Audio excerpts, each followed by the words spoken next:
Hola a todos, bienvenidos a un nuevo capítulo de Ciudad 45, una mirada policromática a la ciudad de Pereira. El día de hoy estaremos evidenciando dentro de la Universidad Tecnológica de Pereira algunos lugares y personajes que no solo nos dan miradas académicas, sino también miradas culturales y más específicamente hacia la literatura. ¿Qué tal si empezamos?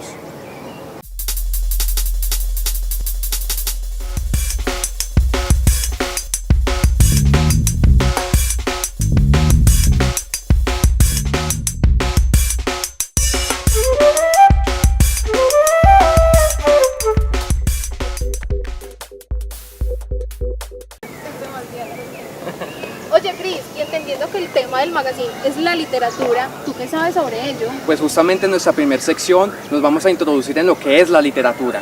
Bueno, entonces démosle paso a En Mente.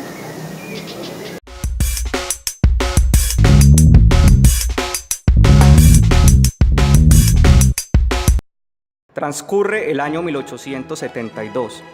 Es el mes de noviembre y George Smith, experto en cultura siria, se encuentra en un cuarto trasero del afamado Museo Británico de Londres, estudiando unas viejas tablillas de arcilla que han llegado provenientes desde Irak.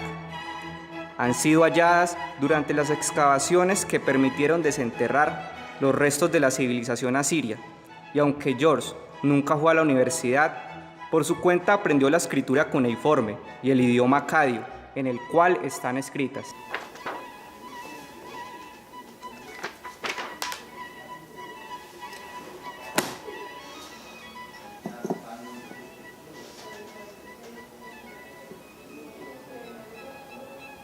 Algún día realizaré un hallazgo tan grande que mi nombre trascenderá las fronteras de Inglaterra.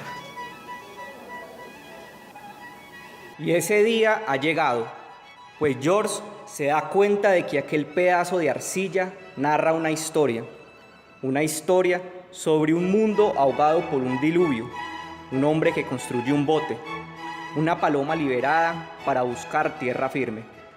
Pero no es el Génesis de la Biblia con su episodio del Arca de Noé.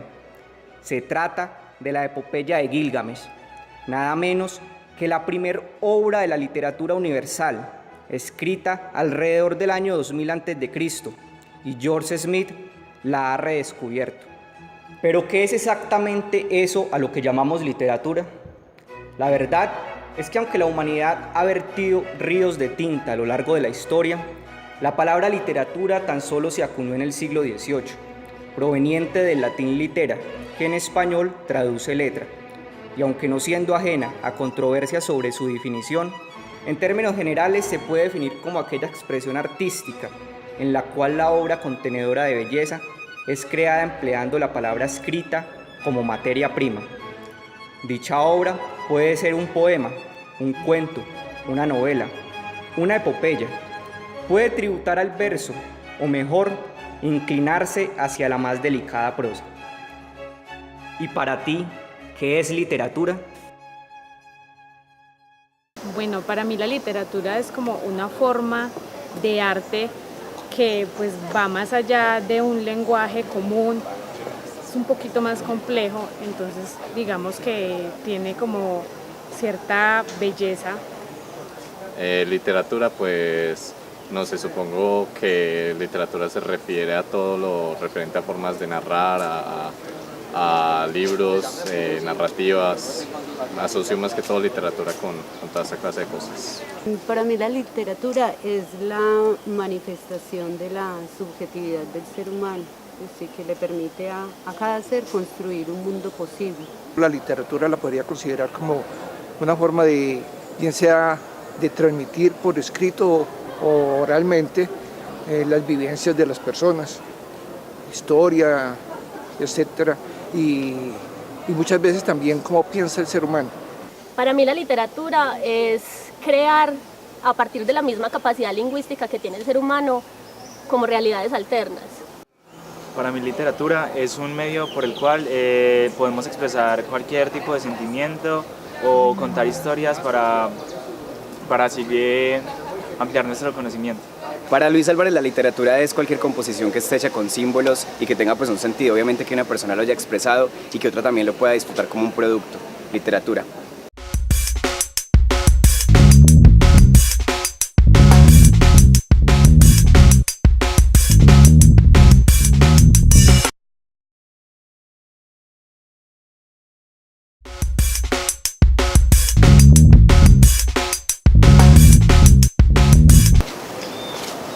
Oye, Cris, ¿tú qué tanto haces en ese celular?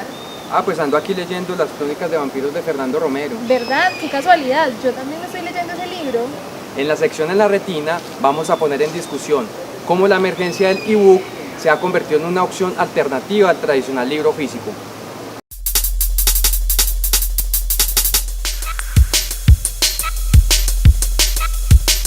Desde la aparición del ebook o libro electrónico en el año 1971 y su paulatina popularización, muchas han sido las voces que han profetizado el final del libro físico. Los profesores Fernando Romero y Rigoberto Gil de la Facultad de Educación de la Universidad Tecnológica de Pereira nos proponen dos miradas acerca de este controversial tema.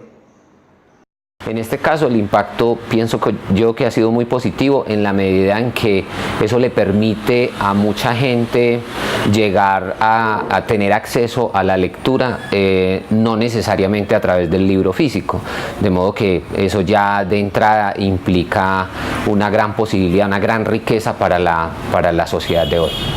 Para algún tipo de libros ha tenido algunas implicaciones, para otro tipo de libros no ha tenido mayores implicaciones. ¿Qué quiero decir con esto? Lo que son libros de lectura, libros de literatura, si bien pueden venir en formatos PDF, es mucho más fácil la lectura en formato impreso, el material por los espacios, las pausas que permite la lectura. Para ciertos libros de filosofía podría no pasa lo mismo. No, eso ya hace muchos años se ha venido mirando como una cosa apocalíptica, como si el libro físico fuese reemplazado por otro medio. Yo creo que no, empezando porque el libro físico tiene un lugar en el espacio, ocupa un lugar no solamente en la memoria, sino en las bibliotecas, en los lugares donde la gente vive, de modo que no hay tal desplazamiento. O sea, el libro va a continuar, el libro físico continuará, porque además no todo mundo lee de manera digital, mucha gente no le gusta esa parte, entonces digamos que se varía la posibilidad de esa convivencia entre el libro físico y el libro digital, entendiendo ese libro digital como la posibilidad que tiene mucha otra gente, sobre todo las personas jóvenes que han nacido en una generación impactada por los medios audiovisuales, por el auge, de que se vuelvan también muy buenos lectores. Ahora se mira con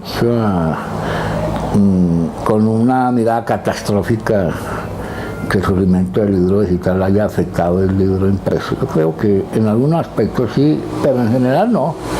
Creo que el libro impreso continuará desarrollándose por muchas cualidades que ofrece a nivel sensorial, la lectura pausada, la lectura reflexiva.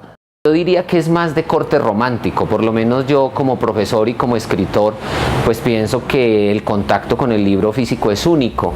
El contacto con el ebook, que ya es a través de una pantalla, digamos que la sensación y el contacto con el libro es distinto, es mucho más frío, no es tan cálido como con el libro físico. Pero digamos que esa es una mirada muy romántica, pero estoy hablando de personas jóvenes como ustedes, por ejemplo, que han llegado al mundo con toda esta virtualidad para usarla, de manera que en ese sentido creo que se pierde más como unas ciertas sensaciones, emociones, unos ciertos sentidos.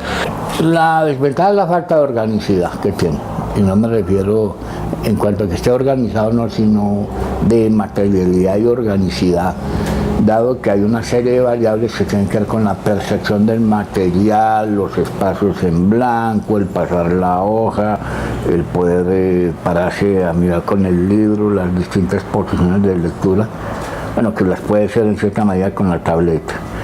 Esa sería tal vez la mayor desventaja del libro digital. Como hemos observado, el libro físico y el libro electrónico pueden perfectamente coexistir, pues más allá de reñir el uno con el otro, suponen dos maneras de disfrutar del vasto y bello universo literario.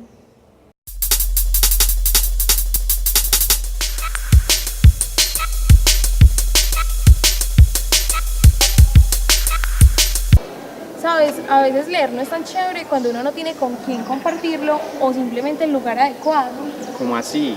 Y es que tú no sabes que la universidad está abriendo espacios que permiten alimentar y compartir el arte por la literatura. Ni idea, cuéntame. ¿Qué tal entonces si vamos con la siguiente nota?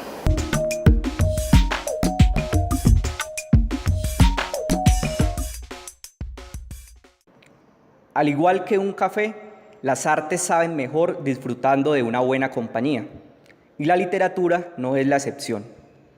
En la Facultad de Bellas Artes de la Universidad Tecnológica de Pereira, todos los viernes, entre 4 y 6 de la tarde, entra en sesión LIRAP, un espacio abierto a la comunidad y totalmente gratuito, creado por estudiantes de la licenciatura en lengua inglesa para fomentar el aprecio por la literatura.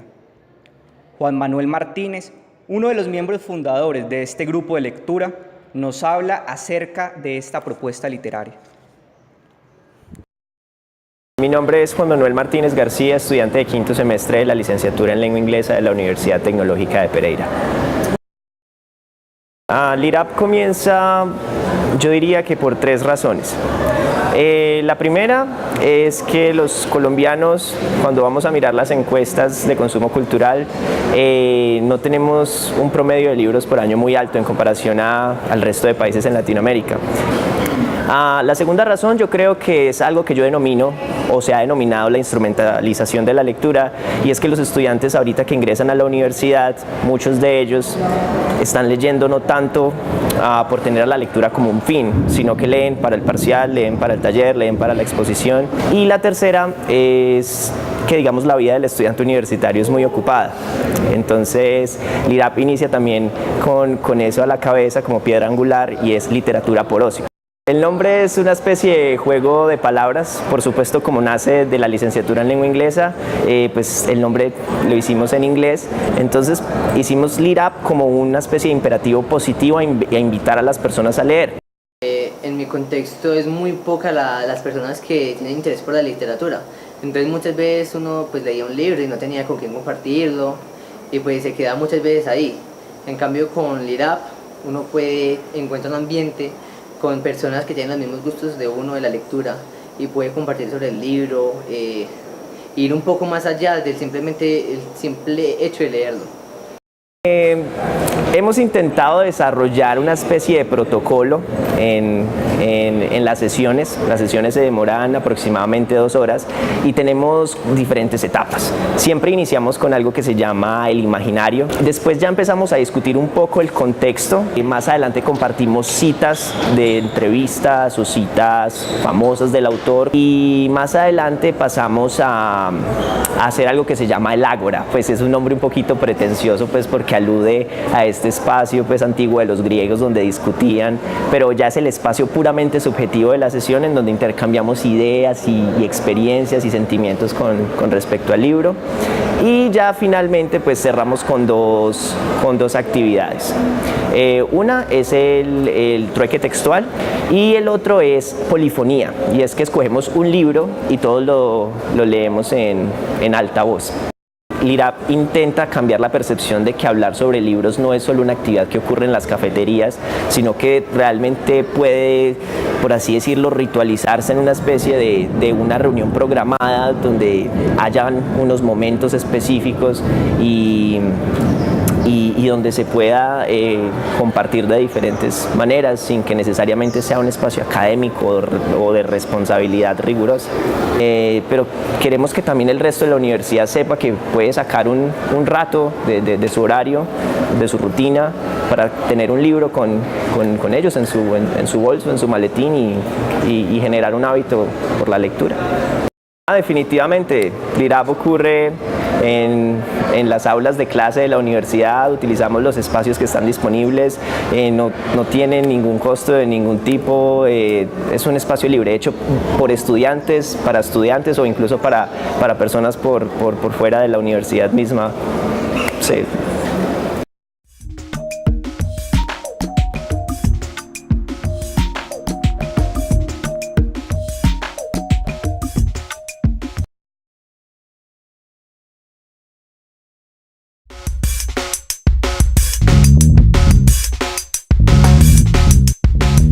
Oye, sabías que la literatura no solo está en los libros? ¿Cómo así? ¿Literatura en imágenes o video? Exacto. Algunos estudiantes de nuestra universidad le apuestan a ello, una idea que se llama transcreación audiovisual. Entonces, para saber más sobre esto, veamos la siguiente sección, Entre Matices.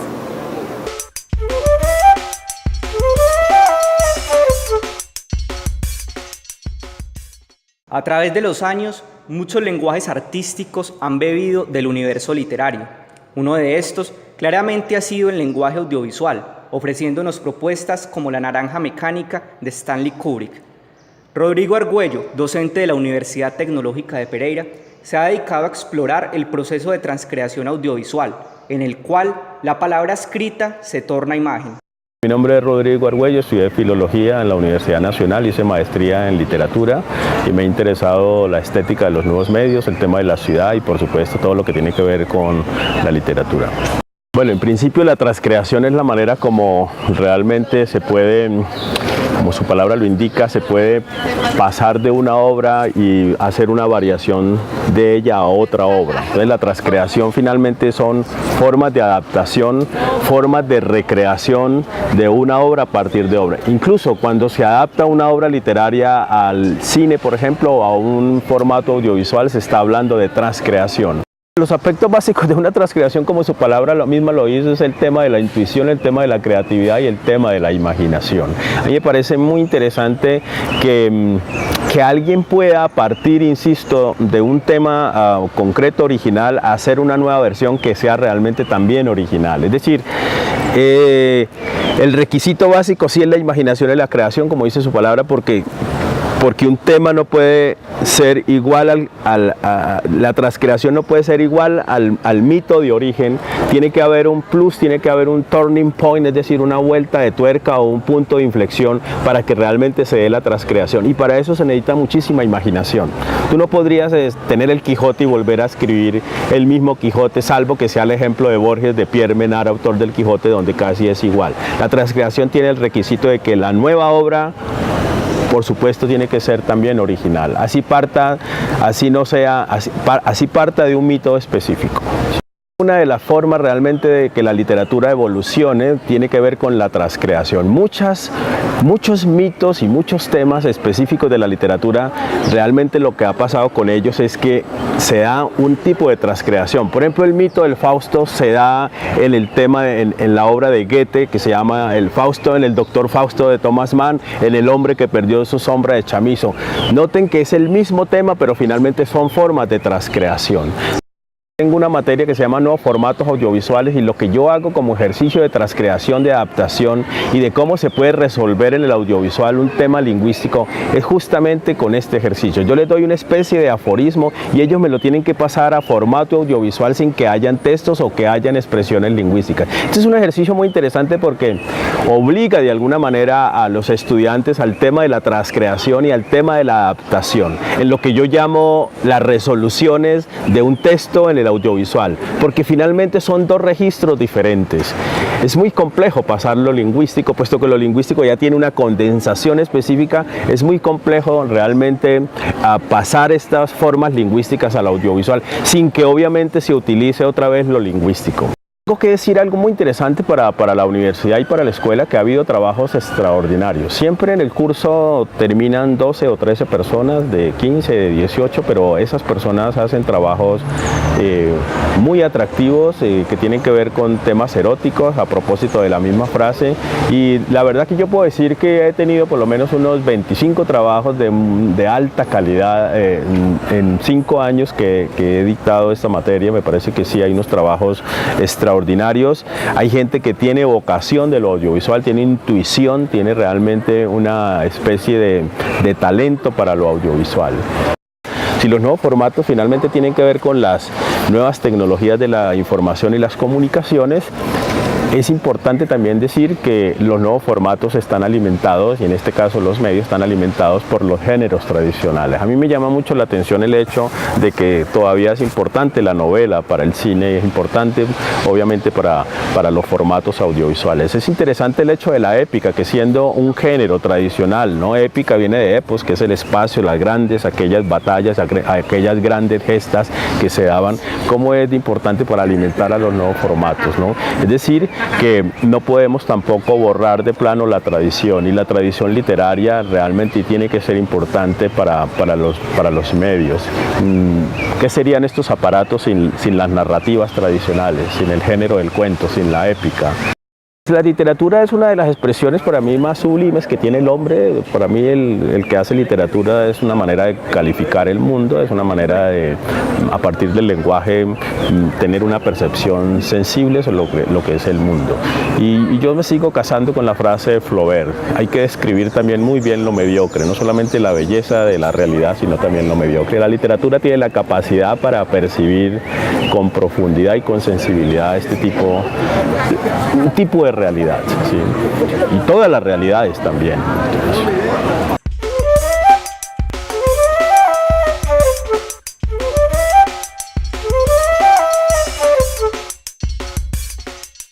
Y así concluye el capítulo de hoy. Esperamos les haya gustado. No olviden seguirnos en nuestras redes sociales como Facebook, Instagram, Twitter y nuestro canal de YouTube. Esto ha sido una mirada policromática a la ciudad.